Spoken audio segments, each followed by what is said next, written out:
Soul Ministry mempersembahkan pengajaran dengan topik "Dapatkah kita mempercayai mulut kita?". Saya percaya pengajaran ini memberkati kita semua. Tuhan Yesus menyertai. Gimana semuanya? Shalom? Kalau lagi Chinese New Year semuanya pada berseri-seri biasanya ya. Terus orang merayakan.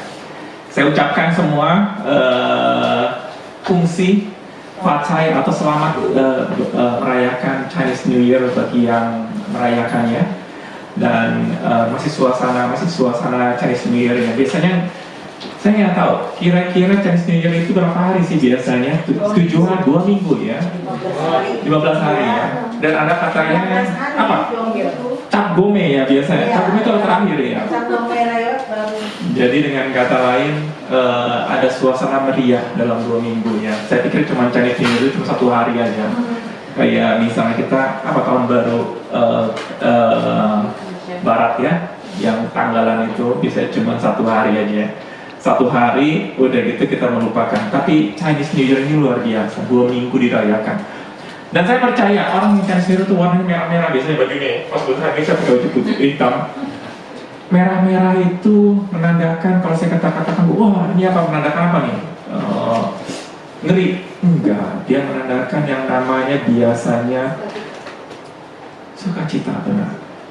Dan kalau bisa dikatakan dia meriah ya, semua pakai warna merah. Artinya, dan saya juga yakin ada tulisan-tulisan di Chinese itu, dia ada yang menandakan yang namanya Tuhan Yesus, yaitu menandakan yang namanya pengorbanan. Waktu orang Israel keluar dari tanah Mesir, dia kasih di tiang palang, sebelumnya ya, ada malaikat datang, dia kasih warna merah, tentang keselamatan, tentang namanya berkat. Dan warna merah juga di Chinese berkat, kayak ampau ya, warna merah, jadi berkat. Sekali lagi saya ucapkan selamat Chinese New Year bagi yang merayakan. Hari ini saya mau melanjutkan, saya punya pengajaran. Jadi kita sudah mungkin ada yang ini ya, kita ada yang pengajaran tentang benih pertumbuhan dengan iman. Jadi kita 3 minggu atau 4 minggu ya, kita belajar soal benih, pertumbuhan, dan iman. 3 tempat ini sekali lagi treatmentnya berbeda, caranya berbeda, dan cara lihatnya juga berbeda. Kalau saya mau ulang lagi, kalau benih adalah firman, cara melihatnya. Kita menabur, benih itu ditabur. Benih itu bukan kita siram ya, benih itu ditanam dulu. Jadi cara treatmentnya berbeda. Benih firman itu kita tabur. Dalam pertumbuhannya, benih tersebut firman itu berubah, bukan lagi menjadi firman lagi. Jadi berubah seperti apa? Indikator dalam pertumbuhannya humble. Semakin kita rendah hati di hadapan Tuhan dan di hadapan manusia juga, semakin benih itu bertumbuh. Tetapi kalau tidak ada yang namanya humble, benih itu tumbuh? Enggak tumbuh. Jadi jangan kira kalau padahal kita sudah menabur, Tuhan saya sudah menabur di hati saya benih tersebut. Kalau tidak dibarengi pertumbuhan, benih itu mati. Kalau kita katakan, kok bisa mati? Ada dalam firman Tuhan. Dikatakan benih itu bisa diambil, ada juga bisa mati. Jadi dengan kata lain, firman Tuhan yang begitu powerful bisa dirusak oleh kita sendiri. Artinya, benih kita sudah tabur, kita mesti cek pertumbuhannya. Pertumbuhannya yaitu humble. Semakin kita humble, di mana ada iri hati dan mementingkan diri sendiri, di situ ada segala perbuatan jahat atau kekacauan. Yang ketiga adalah soal iman. Waktu kita sudah bertumbuh dia punya firman tersebut, ada pertumbuhannya, dia akan menghasilkan buah. Buahnya memang kita mau ada namanya prosperity, hubungan, kesehatan, ada semua. Tetapi bukan itu yang kita lihat. Memang kita mau di sana, tetapi yang kita lihat adalah yang tuai apa? Iman. Dengan adanya iman itu tumbuh semua. Nah, jadi kita sudah melihat bahwa ada 3 hal seperti ini ternyata nggak cukup. Dia punya iman itu kalau kita salah pandang, akhirnya kita jadi kacau. Kenapa kacau? Tuhan, saya punya iman. Kemarin kita ada Bisa minta tolong sedikit? Terus dibuka. Thank you. Kemarin saya ada berbincang-bincang dengan seseorang. Thank you. Dia katakan, saya mau sesuatu. Saya katanya punya sesuatu. Saya mengingini sesuatu. Waktu dikatakan A, B, C, D, saya bingung. Biasanya saya percaya kalau kita mau, misal para istri ya biasanya, kalau mau sesuatu ke mall, para suaminya udah tahu jelas. Kalau suaminya sama istrinya meminta baju, suaminya tahu istri saya pasti ingin baju. Ternyata enggak. Kalau dia istri ingin baju ke mall, yang dibeli segala macam. Kalau suami biasanya kalau kamu mau ke mall mau ngapain? Saya mau beli bedak. Oh ya sudah, suaminya katakan ya sudah. Pas waktu ke mall, suaminya bingung. Istrinya pergi dari rumah mau beli bedak, dia perginya lihat baju. Dia bingung. Lu kesini mau beli bedak atau beli baju? Beli bedak, tapi saya mau lihat dulu bajunya. Jadi dengan kata suami bingung ya. Apa tujuan waktu istri dari rumah katakan A sampai di mall berbeda? Jadi dengan kata lain itulah kita. Waktu kita minta sama Tuhan A, mengingini sesuatu A, kadang-kadang Tuhan katakan apa benar?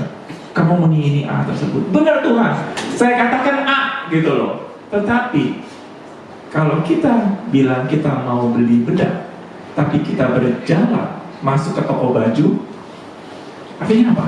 Kita mengingini baju. Walaupun kita ngomong mintanya bedak. Ini buat para istri, para suami. Kalau suami-suami, biasa kalau misalnya kita mau beli obeng, pergi ke S1 ya, pasti beli obeng. Kurang, cepat-cepat gitu dong. Jadi itu perbedaan suami dengan istri ya. Jadi langsung beresin pulang, langsung pulang.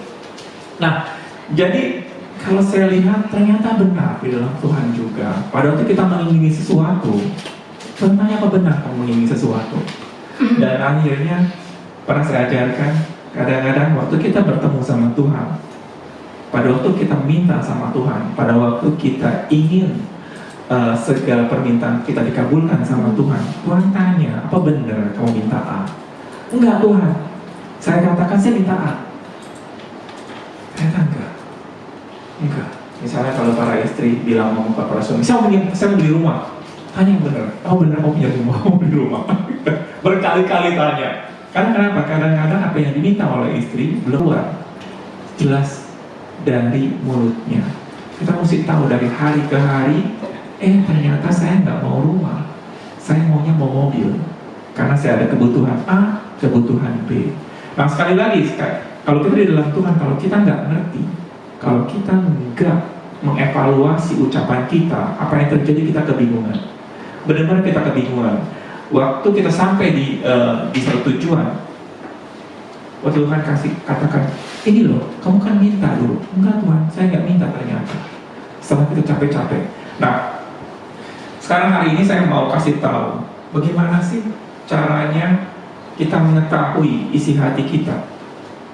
Apa benar di hati kita itu waktu meminta sesuatu A, benar-benar A. Nah,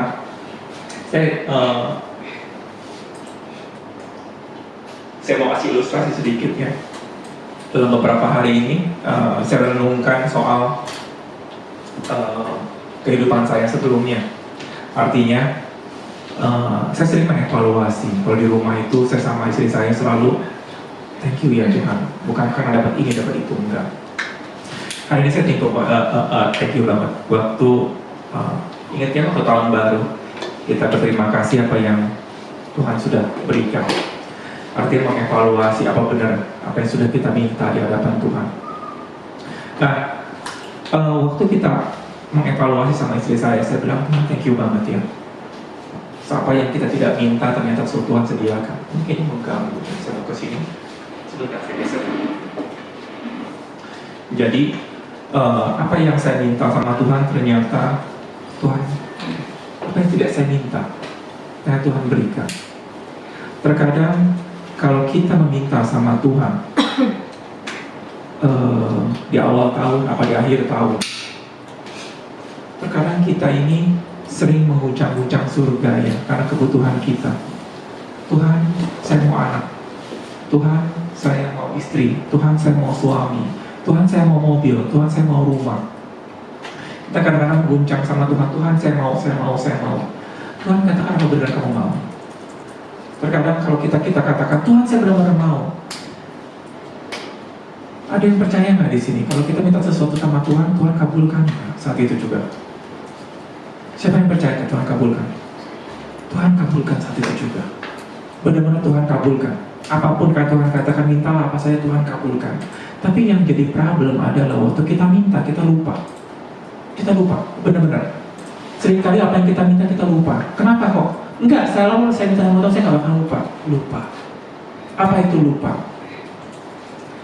Seperti waktu kita meminta sama Tuhan, iman tanpa perbuatan adalah mati. Kita minta misal, Tuhan saya mau minta suami, Tuhan saya mau minta anak, Tuhan saya mau minta istri. Tapi tindakan kita setiap hari tidak mengarah ke sana. Misalnya sekarang ada yang pernah sekolah misalnya, Tuhan saya mau juara 1, saya mau juara 1 di sekolah. Biasanya waktu kita minta sama Tuhan, Tuhan kasih nggak? Tuhan kasih. Kalau saya jadi juara 1, saya jamin apapun yang kita minta sama Tuhan kasih. Tapi kadang-kadang kita nggak tahu permintaan kita sama Tuhan. Waktu Tuhan kita minta, Tuhan saya minta mau jadi juara 1, kita mulut sama tindakan kita berbeda. Apa yang terjadi? Waktu di sekolah kita hanya cuman belajar misalnya. Siapa yang di sini kalau mau juara 1 belajarnya cuma setengah jam doang? Saya dulu waktu di SMA ya, mungkin karena ada sekolah berdua orang, jadi tidak pada tahap ini ya, mayoritas. Kenapa saya kasih dia punya perubahan? Saya dulu waktu di sekolah, saya termasuk anak yang lumayan pintar. Jadi saya cuma belajar sebentar aja saya udah bisa. Kemarin istri saya tanya, waktu dulu sekolah, lu bikin PR nggak sih? Saya nggak ingat saya pernah bikin PR. Benar-benar saya nggak ingat. Tetapi saya pernah juara 1. Aneh ya, nggak pernah bikin PR tapi bisa juara 1. Saya nggak tahu begitu mudahnya sekolah.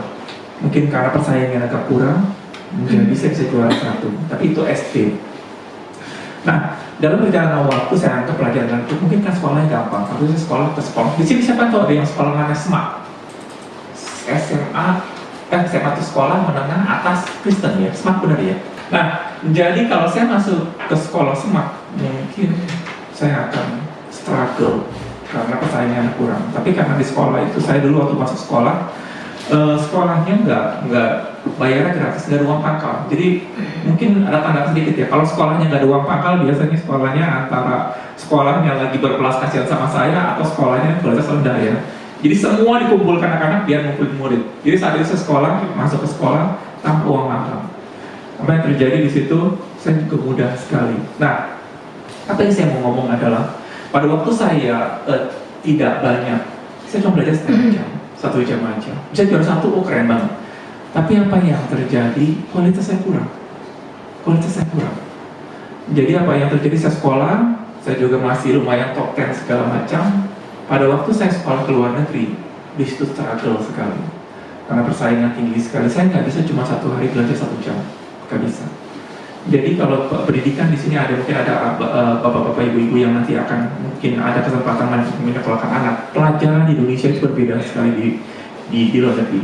Ini mungkin dulu ya, kalau sekarang mungkin lebih baik kali. Waktu zaman saya, karena saya masuk sekolahnya kurang, persaingan kurang, jadi saya kaget. Kalau di saat sekarang, kalau kita sekolah, bapak-bapak ibu-ibu dulu sekolah, kalau besok mau ulangan, hari ini belajar, bisa nggak? Bisa. Karena saya dulu besok mau ulangan, baru malam ini belajar buka buku SKSD apa tuh? Apa tuh? SKSD bukan? Sebut semalam ya. Jadi metode kita dulu. Jadi gak apa-apa. Nanti besok mau ulangan, malam kita baru belajar. Waktu saya di luar negeri saya sekolah seperti itu, gak bisa. Kalau saya tidak belajar setiap harinya itu benar-benar saya spend waktu 2-3 jam, 4-5 jam sekolah, bikin PR segala macam. Pas waktu mau ulangan, kalau saya nggak mempersiapkan diri dari awal, kamu pasti fail, pasti gagal. Saya bingung, karena seperti itu, karena dia punya pertanyaan-pertanyaannya tidak seperti kayak di sini, cuma hanya menghafal satu lembar halaman. Saya cuma baca sekali, besok akan keluar itu juga. Enggak, pertanyaannya benar-benar di luar nalar saya. Jadi saya harus memperhatikan saya punya tahun-tahun sebelumnya dia punya pertanyaan-pertanyaan. Terus saya mesti baca buku banyak sekali. Jadi pada waktu ulangan Itu pun kalau saya mempersiapkan diri cuma dapatnya C, pas doang. Luar biasa mereka cara belajar. Saya sudah belajar setiap hari, saya spend waktu segala macam, saya cuma dapat C. Kenapa? Karena dia cara hitungannya, nilainya. Kalau dalam 200 orang, semuanya dapat 70, 70, 70, 70, dapat 90, dapat 90, dapat 90. Semua rata ke 90 akan dibilang C semua. Jadi 90 itu bukan berarti 90. Lihat rata-rata. Kalau ada 90, 90, 90 berarti nilainya, berarti pertanyaannya gampang, dia akan C. Tetapi kalau ada yang dia satu dapat 50, satu 60, ada yang dapat 100, nanti dia bilang pakai curve. Namanya top 3%.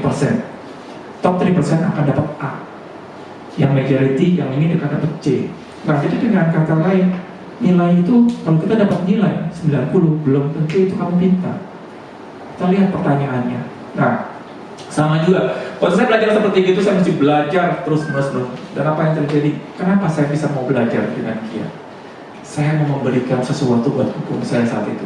Hukum saya, umurnya 70-an, saya pergi ke Australia, saya mau belajar, mau tunjukkan bahwa saya menjadi cucu yang berbakti.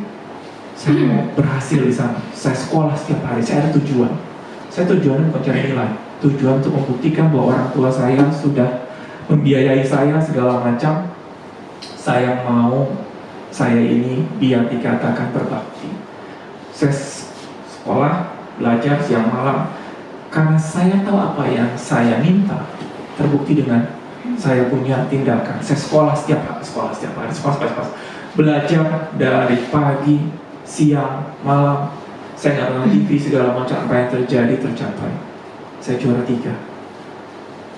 Dari semua anak-anak di sana saya juara 3. Padahal waktu di Indonesia itu saya termasuk sekolah tuh nilainya tuh babak belur. Saya pernah cerita dulu ya, saya selalu ranking 10 besar. Selama saya sekolah, tapi muridnya 11. Muridnya 11. Jadi kayak nggak tahu, wah Franky keren banget kelas 10 ya, muridnya 11.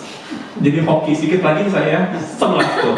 Yang 11 ini karena dia agak sedikit begini, akhirnya 11 kalau dia normal sedikit, saya yang terakhir. Nah, jadi ya mungkin saya nggak kasih nama ya, kalau tak cek sendiri aja gitu namanya.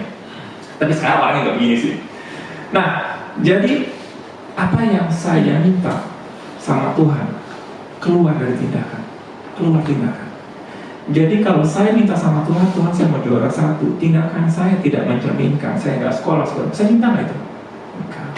Itu kamu cuma bermimpi, kamu minta, cuma berangan-angan.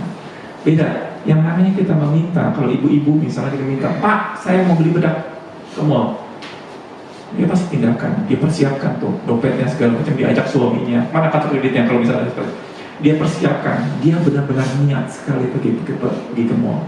Sama juga dengan kita, kalau kita minta sama Tuhan, niat enggak? Jangan sampai kita minta sama Tuhan, kita enggak niat. Enggak, Tuhan saya minta dengan kata-kata sendiri. Enggak, belum tentu. Nah, jadi kalau kita benar-benar yakin apa yang kita minta dari Tuhan, kita minta kepada Tuhan, Tuhan katakan apa benar enggak kamu minta. Itu yang saya katakan, prinsip nomor 1. Waktu kita minta sama Tuhan, kita percaya 100% Tuhan akan kasih. Beres urusan. Pada waktu kita minta satu sama Tuhan, yang enaknya itu kita nggak usah berdebat guncang-guncang surga. Di kala kita itu sering kita ngomong sama Tuhan,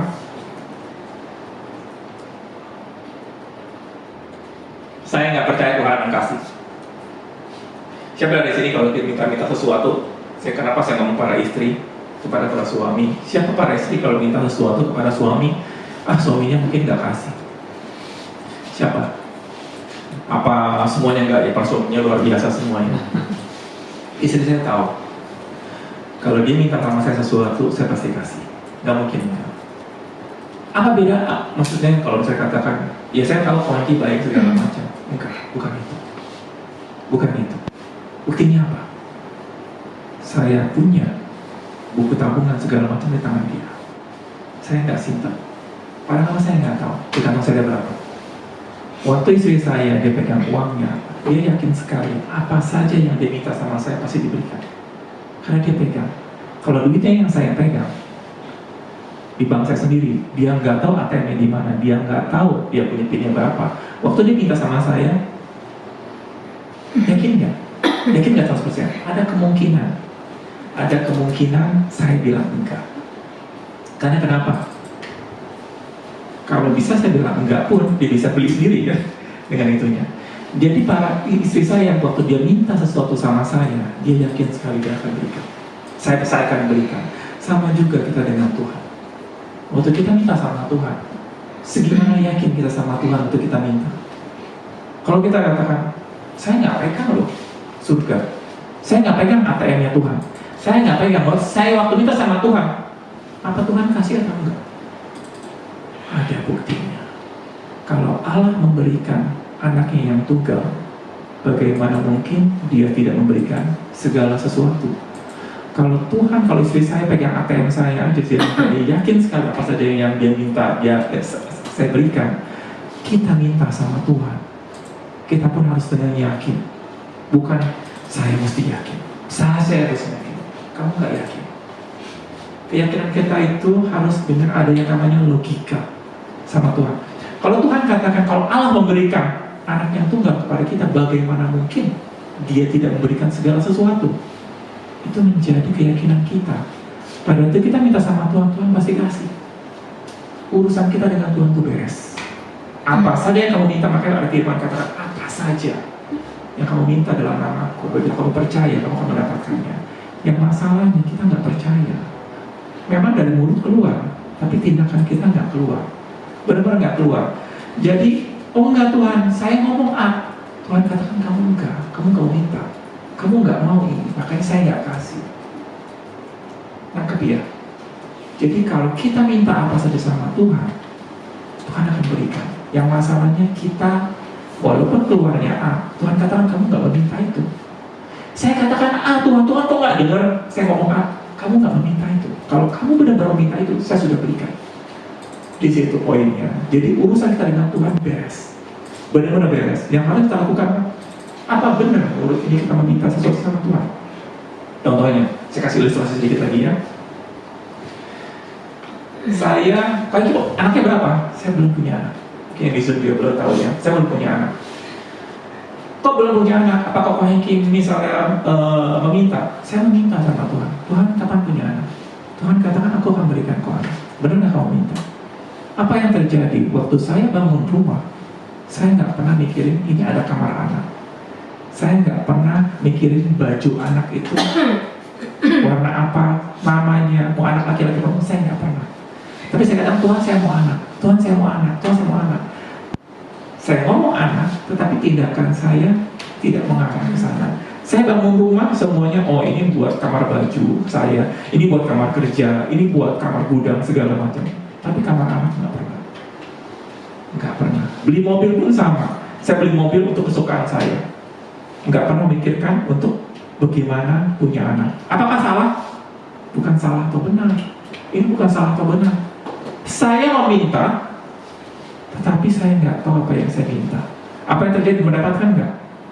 Tidak mendapatkan. Jadi sekali lagi, kalau kita mau minta sama Tuhan, benar nggak kamu mau minta tersebut?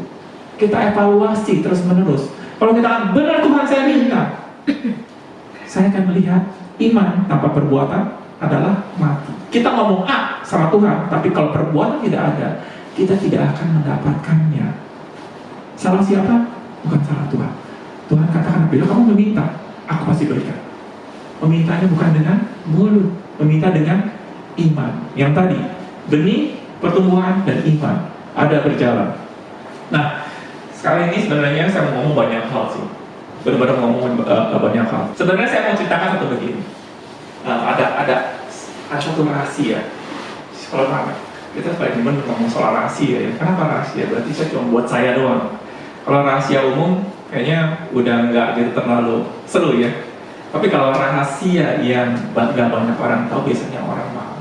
Saya kasih satu rahasia di dalam Tuhan. Seperti ini rahasianya. Siapa dari sini yang kita mau melihat mujizat? Mau melihat ada kuasa Tuhan luar biasa? Semua ya, sekarang saya semua. Saya kadang-kadang saya bilang, Tuhan saya mau melihat Allah, saya mau melihat malaikat semula. Apa yang terjadi? Semakin saya meminta seperti itu, semakin iman saya hilang. Kok begitu kok? Iya. Barang siapa yang pernah melihat malaikat, imannya hilang. maka dia akan cuma melihat Allah kalau ada malaikat. Jadi ada sesuatu yang Tuhan katakan, kok begitu Tuhan ya? Kok jadi ada masalah? Siapa di sini pernah baca Alkitab tentang orang Israel yang keluar dari Mesir? Berapa banyak dia lihat mujizat pertama kali? Saya bawa dari kota ke sini, saya ngomong, Tuhan ngomong sesuatu seperti ini. Saya ingin tanya, orang Israel diberikan mujizat, 10 mujizat, 10 tulah itu ya. Itu diberikan untuk menghukum orang Mesir atau apa? Saya dulu berpikir ada tulah. Kalau yang belum pernah tahu, di Mesir waktu itu ada tulah, 10 tulah luar biasa. Ada air menjadi darah, ada es, ada nyamuk, ada belalang, bermacam saya juga lupa. Pokoknya 10 ya, benar 10 ya. Itu kejadian luar biasa. Kenapa luar biasa? Semua melihat. Waktu ada air menjadi darah, semua. Satu Jakarta misalnya ya, semua air jadi darah. Bingung ya, kalau kita melihat cuma di rumah Pak Daniel doang ada cuma air dari darah, itu cuma fenomena umum aja. Kita bisa ya mungkin Pak Daniel ngasih sesuatu ya jadi air, kita bisa berdebat. Pasti Pak Daniel nakal-nakalin. Tapi kalau seluruh Jakarta airnya jadi darah, jadi merah, gempar. Kalau dikatakan bahwa itu cuma gara-gara mata air aja, jadi gimana? Semua batu dibuka, air bening jadi darah, semua jadi darah. Akhirnya itu nggak hanya cuma air jadi darah, ada hujan es. Saat itu belum pernah di Mesir ada hujan es, salju nggak pernah sebelumnya. Dalam sejarahnya Mesir tidak pernah adanya yang namanya salju. Tiba-tiba ada hujan es, gede sekali. Ada tiba-tiba nyamuk luar biasa datang. Nyamuknya bukan satu, semua datang. Saya waktu katakan seperti ini, Tuhan luar biasa ya, ini mujizat, ini untuk menghukum orang-orang dunia. Kenapa? Untuk menghukum orang Firaun, karena dia orang Mesir dia telah memperbudak orang Israel, telah menghancurkan orang Israel, atau telah menghancurkan anak-anak Engkau Tuhan. Maka Tuhan datang untuk menghukum mereka. Saya dulu berpikir seperti itu. Sampai tadi pagi Tuhan katakan, no, aku memperlihatkan 10 tulah itu bukan buat dunia, tapi buat orang Israel. Nah, jadi apa yang terjadi? Waktu saya katakan, itu buat orang Israel, bukan orang dunia. Dia melihat bahwa Tuhan katakan, aku adalah Allah. Aku telah datang, aku akan menunjukkan diriku kepada orang Israel dengan segala macam mujizat yang Tuhan berikan. 10 tulah. Setelah itu laut terbelah. Setelah itu ada mana. Setelah itu ada air dalam batu. Ada yang percaya nggak? Orang Israel? Tidak ada yang percaya. Tidak ada yang mengatakan ada Allah di sini. Sekali waktu mereka punya masalah hidup, selalu dia katakan, adakah Allah di antara kita? Padahal laut sudah terbelah. 3 hari nggak ada air, langsung dia ngomong gini, adakah Allah di antara kita? Artinya dikatakan, mana Allah? Mana Allah? Dengan begitu, kalau kita kata enggak, mereka dulu kan tidak ada Roh Kudus, sehingga mereka tidak bisa melihat adanya Allah. Ada satu bukti. Mungkin ada doktrin seperti itu, dan saya katakan mungkin benar, mungkin tidak. Saya tidak mau berdebat ya. Tapi ada seorang, namanya Yusuf. 400 tahun sebelum terjadi mujizat tersebut, Yusuf nggak pernah lihat Allah, nggak pernah lihat mujizat, nggak pernah ada komunitas jemaah ya, maksudnya kumpulan orang-orang yang mengajar dia. Dia cuma ingat satu kalimat dari Tuhan, tapi hidupnya luar biasa dan mencerminkan ada Allah dalam hidup dia.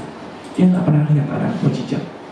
Apa yang terjadi? Tuhan katakan sekali lagi, semakin kita ingin melihat mujizat, semakin kita ingin melihat Allah dengan segala kemuliaan dengan mata ini, apa yang terjadi? Imannya jadi hancur. Imannya jadi hancur. Kenapa jadi hancur? Karena kita mengandalkan apa yang kita lihat, kita mengandalkan apa yang kita rasa. Kalau kita katakan, gua belum menerima, kalau gua belum menerima, gua katakan, Tuhan belum kasih. Tidak ada iman. Kalau saya ngeliat mujizat, saya nggak percaya. kita melihat mujizat, melihat kebaikan Tuhan dengan segala Tuhan berikan kepada kita, it's okay. Tuhan thank you. Tuhan hari ini saya dikasih makan nasi sama ayam, thank you Tuhan, kau baik.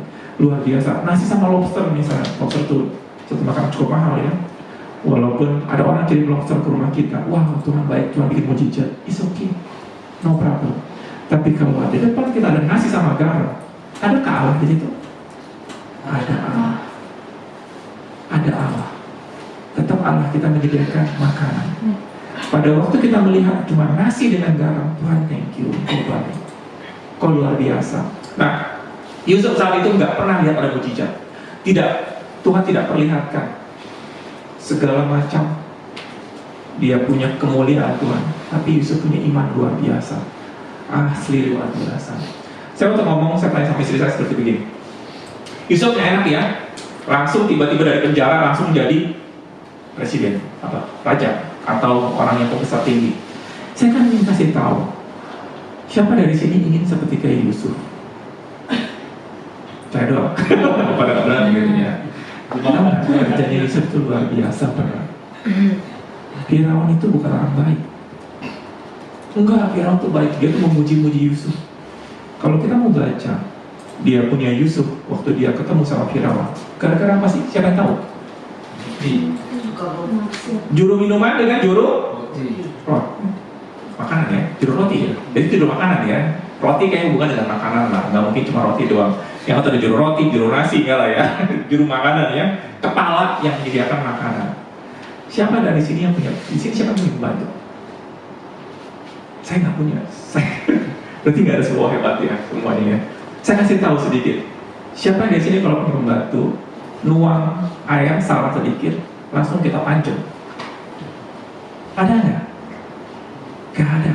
Atau misalnya dia masak nasi salah, kita gampang kita tendang. Ada nggak? Nggak ada. Firaun lebih kasar daripada itu. Kamu salah sedikit, nuang air misalnya, saya minta gini, hari ini saya mau minum Coca-Cola misalnya, dianterinnya orange juice misalnya. Orange juice.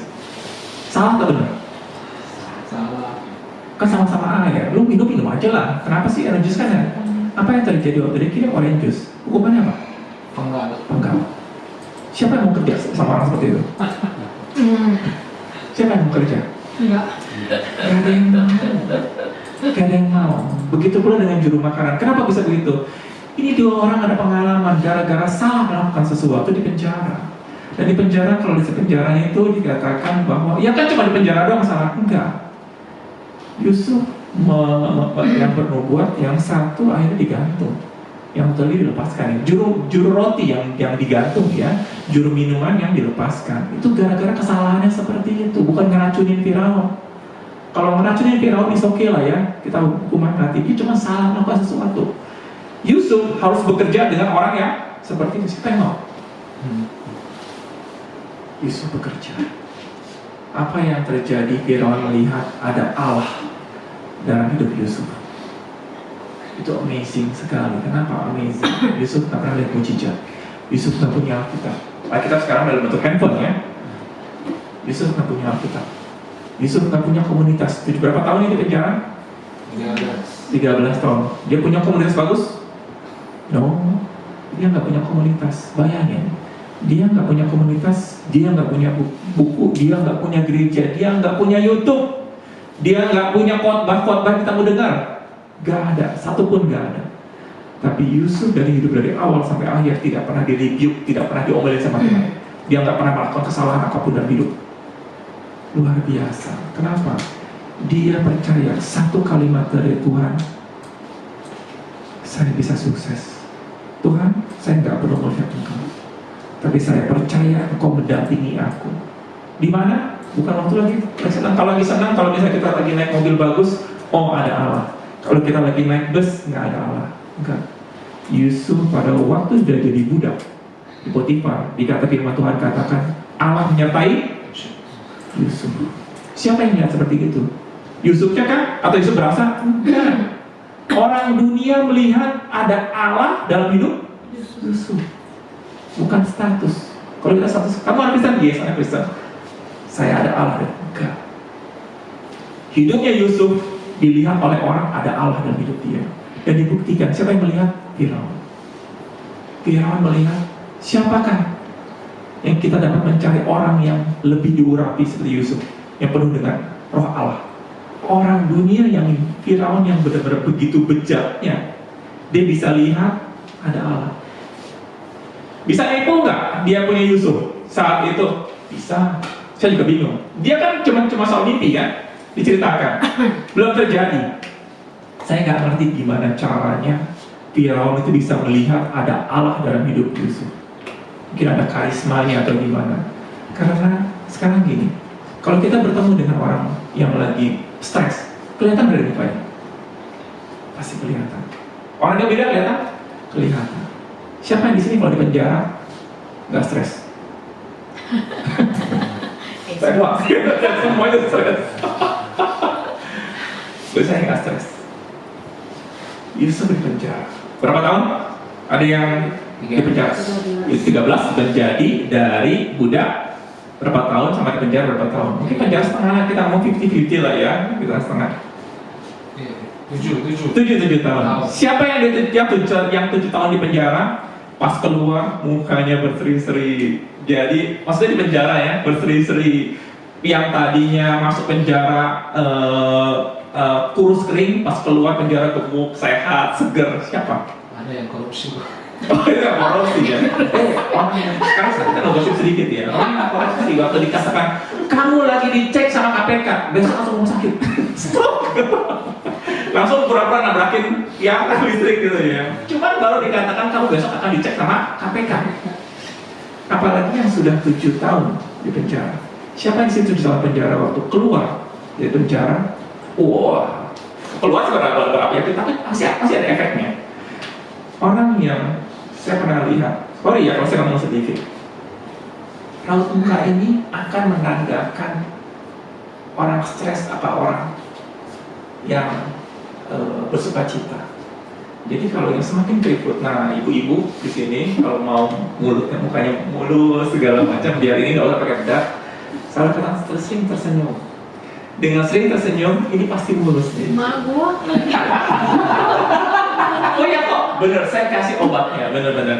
Kalau kita mau ibu-ibu mau cantik, putih segala macam, sering tersenyum. Enggak, mama nggak pakai bedak. Langsung ya. Jadi kalau ibu-ibu mau segar mukanya, sering tersenyum. Tapi kalau sering cemberut, cemberut nggak? Cemberut, pagi cemberut, siang cemberut, apa yang terjadi? Langsung berhenti. Saya melihat kalau tengah jalan, kalau ibu-ibu atau bapak-bapak yang mukanya itu hidupnya sulit dalam arti itu stres, dalam kelihatan di dalam mukanya. Benar nggak? Apa cuma saya doang yang saya perhatikan?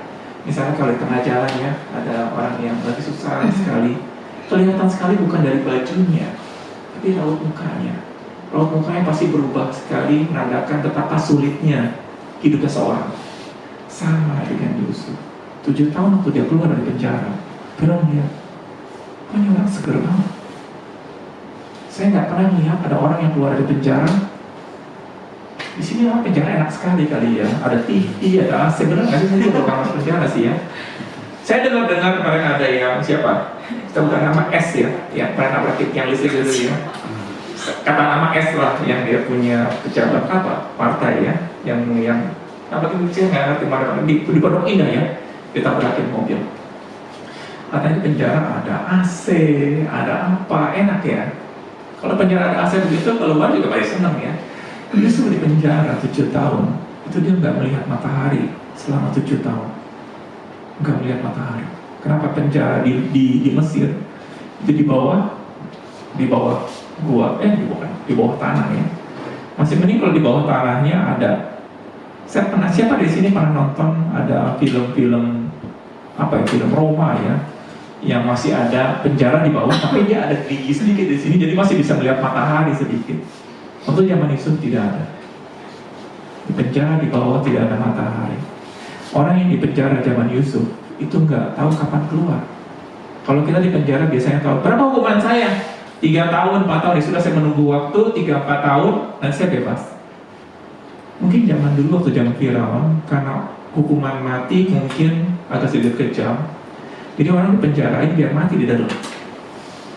Biar orang nggak, jadi dimasukin ke penjara seadanya aja, kasih makan segala macam, biar mati di dalam. Jadi waktu Yusuf masuk penjara, dia sudah dihukum mati. Siapa di sini kalau ada sesuatu hukuman sedikit aja langsung apa bersuka cita? Iya ya Tuhan.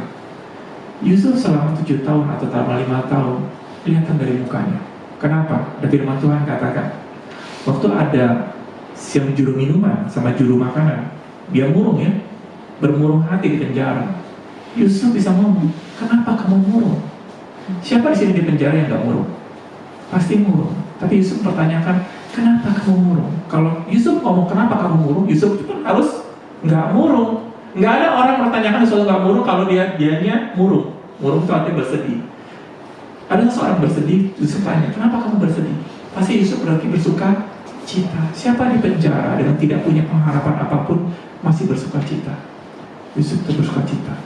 Waktu Yusuf bersuka cita, raut mukanya berbeda. Waktu raut mukanya berbeda, waktu dia menghadap Firaun. Waktu Yusuf ngomong sesuatu pun, Firaun katakan luar biasa. Plus, ada satu lagi plus, rekomendasi juru minuman. Dikatakan saya dulu ngalamin, mungkin 2-3 tahun yang lalu pernah dikasih sebuah mimpi. Mimpi tersebut tepat sekali. Kalau merekomendasinya tukang parkir, Firaun akan dengar nggak? Nggak bakal dengar. Nggak bakal dengar. Artinya Tuhan akan kirimkan rekomendasi untuk memuluskan perjalanan kita. Kita nggak bisa cuma hidup untuk sukses cuma hanya dengan kekuatan kita. Perlu orang lain. Perlu orang yang lihat ada Allah dalam hidup kita. Yusuf dapat rekomendasi dari juru minuman. Luar biasa. Pada waktu dia menghadap Firaun dengan raut muka, dan waktu dia menghadap Firaun, bagaimana? Gak berantakan? Enggak. Dia langsung bersulam ya Pak? Bercuang ya? Bersuam. Dia pokoknya dia rambutnya dia gunting, dia bermandi segala macam. Ceria menghadap. Ceria kenapa? Bukan mau dibebaskan sama Firaun? Enggak. Dia nggak tahu ketemu Firaun mau diapain. Tetap siapa dari sini kalau sudah dihukum mati, ya sudah mengalami segala macam, akhirnya coba kamu pergi ke seseorang, udahlah nggak ada harapan, udah nggak punya harapan. Apa yang terjadi? Mau nggak dia mandi segala macam? Kan mau. Ada seseorang yang biasanya sakit ya di rumah sakit. Kalau di rumah sakit biasanya kalau dokter sudah katakan umur kamu tinggal 3 hari, besok nekat nggak? Besok gunting rambut nggak? Nggak bakalan mikirin gunting rambut, nggak bakalan mikirin make up, nggak bakalan mikirin beli segala macam. Udah, tinggal nunggu mati aja. Tinggal nunggu mati aja. Semangat turun. Yusuf waktu ketemu Firaun, dia nggak ada expect atau mengharapkan sesuatu apapun. Karena dipanggil, ya sudah. Namanya dipanggil orang besar ya. Dia datang, dia juga nggak tahu apa yang mau dilakukan. Dia mandi segala macam dengan baju yang mungkin dia minta ya, minta tolong ke kiri ke kanan. Saya perlu ada baju sesuatu, saya mau menghadap. Ada pengharapan bebaskan? Enggak. Nggak ada. Dia cuma jalankan, sudah. Waktu dia ketemu Firaun, apa yang bisa saya tolong? Kepada Firaun. Dia nggak minta sama Firaun, tolongin saya dong. Nggak ada perkataan keluar dari Firaun, dari Yusuf. Nggak ada menyembah sama Firaun. Tolongin gua nggak segala macam. Enggak. Apa bisa saya tolong? Firaun katakan, saya punya mimpi seperti ini. Dan dia jelaskan mimpi itu dengan sampai Firaun katakan, apakah Yusuf saat itu melakukan ada mujizat segala macam? Gak ada. Perkataan dia luar biasa, PD-nya. Karena kalau misalnya kita menjelaskan sesuatu sama orang, kalau kata, nanti ya, gimana ya? Ada kelihatan keraguan-raguan. Apa yang terjadi Firaun katakan? Gak benar. Tapi karakter Yusuf keluar. Walaupun dia di penjara selama 5 atau 6 tahun atau 7 tahun, karakter Tuhan keluar. Makanya pada waktu Firaun datang melihat Yusuf, wow, dia nggak perlu ada mujizat. Karakter Tuhan keluar dari hidup kita. Jadi sekali lagi kalau kita meminta sama Tuhan, saya mau ada mujizat, saya mau tumpang sama orang sembuh, atau ini segala macam biar orang percaya ada Allah dalam hidup kita. Orang nggak bisa melihat ada Allah dalam hidup kita, nggak bisa. Benar-benar nggak bisa. Musa melakukan mujizat berapa banyak? Banyak banget. Nggak terhitung. Orang Israel menghormati Yusuf, menghormati Musa nggak? Tidak. Jadi dengan kata lain, mujizat Tuhan akan kasih, yes, Tuhan akan kasih ke kita. Bukan untuk menjadi sesuatu hal yang diharuskan saya harus melakukan mujizat baru orang lain percaya. Tanpa iman kita tidak dapat melihat Tuhan. Nah, Yusuf sekali lagi itu benar-benar karakter yang luar biasa. Saya senang banget sama Yusuf. Kenapa? Simple banget dengan kehidupan kita sehari-hari. Artinya, mau nggak hidup kita ini keluar berdasarkan apa yang kita minta sama Tuhan? Tuhan, saya meminta apa? Tuhan, saya meminta baju. Tuhan, saya mau meminta nasi. Tuhan, saya mau meminta rumah untuk tempat tinggal. Kalau Tuhan katakan, aku akan berikan. Percayalah. Artinya percaya apa yang kita minta. Percaya Tuhan kasih. Berjalan. Berjalan gimana? Ada perjalanan. Benar-benar. Kalau kita cuma di rumah, nggak bakalan dapat. Kita mau berdoa berapa banyak, kita mau komunitas berapa banyak, kita tidak akan dapat. Benar nggak aku minta? Benar nggak? Sama sekali lagi, sama satu lagi, Yusuf waktu dia minta dibebaskan, dia benar-benar percaya sekali akan dibebaskan. Percaya bahwa Tuhan akan membebaskan dia. Dia mempersiapkan diri, walaupun tinggal di penjara. Dia persiapkan, karakter dia tetap dibina. Ketemu orang, ya dia benar-benar bergaul ya dengan orang-orang pertanyaan, apa yang bisa saya tolong? Apa yang bisa saya tolong? Kenapa? Mau membuat apa? Apa gunanya? Sudah di penjara, nolongin orang. Kenapa? Saya sudah dihukum mati. Udah nggak mungkin ada kesempatan keluar. Kenapa saya nolongin orang lagi? Nggak ada gunanya. Itu seperti itu. Tapi Yusuf enggak. Dia percaya Tuhan akan membebaskan dia. Tapi bukan dengan cara-cara dia menggoncang-goncang surga. Saya sudah percaya Tuhan akan membebaskan saya. Ini cuma temporary. Apa itu temporary? Saya masuk penjara cuma sesaat. Manifestasi bisa kapan aja. Nggak penting mau setahun, mau 2 tahun, mau 10 tahun, 20 tahun. Kalaupun tidak terjadi, it's okay. Kenapa? Saya percaya Tuhan berikan. Saya sudah percaya Tuhan berikan. Saya cuma jalani apa yang saya mesti jalani. Apa ini semua saya katakan? Cara melihat. Kalau cara melihat kita salah, semua yang kita tabur, semua yang kita siram, semua yang kita harapkan dari tuayan, itu tidak terjadi semua. Karena kenapa? Firman, waktu kita tabur, itu taruh di dalam hati kita. Kelihatan nggak?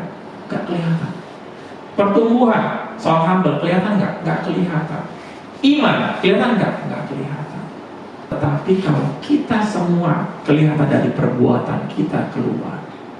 Kalau kata kau percaya, saya percaya. Dari perbuatan itu akan keluar kelihatan dari indikator ini semua. Kita percaya dari omongan kita bahwa saya percaya firman Tuhan. Setiap hari kita percaya dengan omongan firman Tuhan. Dari pertumbuhannya kita lihat ada humble dalam hidup kita. Kelihatan humble dengan orang. Otoritas. Yusuf itu benar-benar luar biasa ya. Mana saya ada cerita. Kok sebenarnya Yusuf cuma mengandalkan cuma satu ayat, satu kalimat dari Tuhan, tapi hasilnya luar biasa. Saya pernah cuma hanya mengandalkan satu kalimat dari Tuhan. Tuhan katakan, kamu gak bakalan kekurangan pakaian, kamu gak bakalan kekurangan makanan, kamu gak bakalan kekurangan tempat tinggal. Cuma satu kalimat dari Tuhan. Tapi saya percaya dalam berjalan, saya percaya dalam berjalan, terus saya jalan, walaupun kelihatan saya gak sampai. Saya percaya, apa yang terjadi? Terjadi. Karena kenapa terjadinya bukan karena saya sudah mendapatkan. Karena pada waktu awal Tuhan katakan, kamu tidak akan kekurangan tempat tinggal, kamu gak bakalan kekurangan makanan, kamu gak bakalan kekurangan pakaian. Sesimpel itu. Saya kata Tuhan, kalau misalnya gak ada malaikat yang turun, kalau misalnya gak ada orang kasih nubuatan ke saya gak mau percaya. Saya percaya, secara kita gak ada kata-kata itu. Terpisah. Satu, kamu tidak akan kekurangan makanan, ada di ayat mana? Kamu tidak akan kekurangan pakaian, ada ayat di ayat mana? Kamu tidak akan kekurangan tempat tinggal, di ayat mana? Ternyata Tuhan gabungkan 3 ayat menjadi satu kalimat buat saya. Kamu gak bakalan kekurangan pakaian, kamu gak akan kekurangan makanan, kamu gak bakalan kekurangan tempat tinggal. Saya pernah punya tempat tinggal jelek sekali, benar-benar jelek. Mungkin dari orang-orang, saya nggak pernah melihat ada orang yang lebih jelek rumah daripada saya. Tapi saya katakan, Tuhan, thank you, ini tempat tinggal. Ini benar-benar tempat tinggal yang Tuhan janjikan. Walaupun Yusuf di penjara, dikatakan sampai hari ini punya tempat tinggal. Walaupun orang katakan gila, penjara tempat tinggal, enggak, kamu kasih tempat tinggal. Maka Yusuf bisa bersuka cita, dia ingat janjinya Tuhan. Sama di situ. Jadi sekali lagi kalau kita cara pandang kita kepada Tuhan salah, cara kita mengaplikasikan diri pun pasti salah. Jadi sekali lagi, apa yang kita minta sama Tuhan, benar nggak apa kita minta? Yakin nggak? Enggak, saya sudah katakan A, saya akan tulis, belum tentu benar. Hari ini, tundukkan kepala, saya akan jelaskan di dalam doa. Bapa, thank you Tuhan. Engkau baik Tuhan. Engkau memberikan kepada kami pengertian. Ternyata kami salah dalam berdoa. Ternyata waktu kami meminta sama Tuhan, ternyata kami nggak tahu apa yang kami katakan. Ternyata benar-benar selama ini kami tidak pernah meminta itu. Kami hanya cuma berkata-kata, berangan-angan. Kami hanya cuma, ya sudah, kau yang suruh meminta, saya meminta.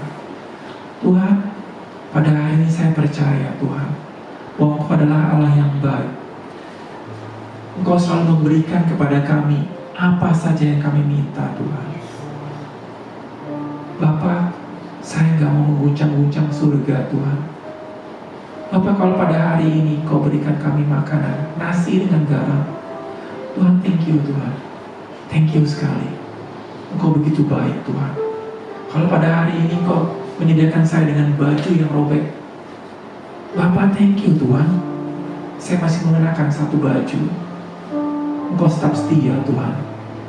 Bapak, kalau pada hari ini Tuhan, tempat tinggal kami Tuhan bocor, tempat tinggal kami udah mau ambruk, Bapak, thank you Tuhan. Untuk kami bisa melihat cara pandang kami Tuhan. Ini masih tempat tinggal. Saya masih bisa tidur di malam hari. Saya masih bisa bersuka cita, tidak kepanasan, tidak kedinginan.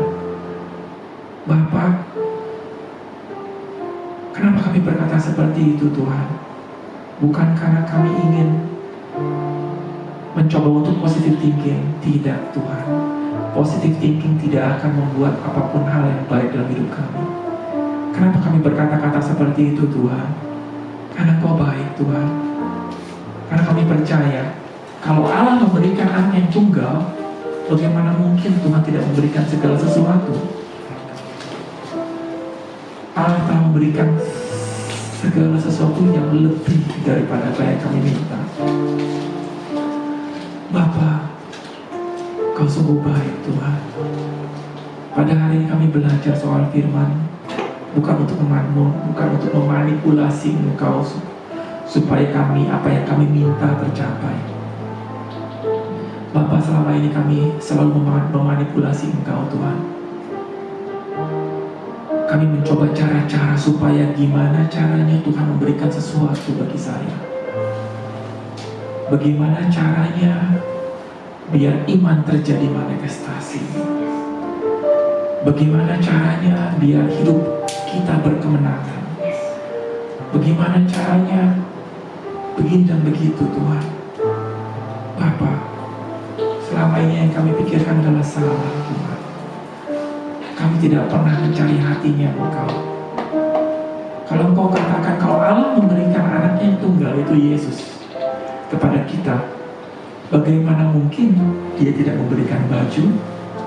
Dia tidak memberikan tempat tinggal? Dia tidak memberikan makanan? Gak masuk akal Tuhan.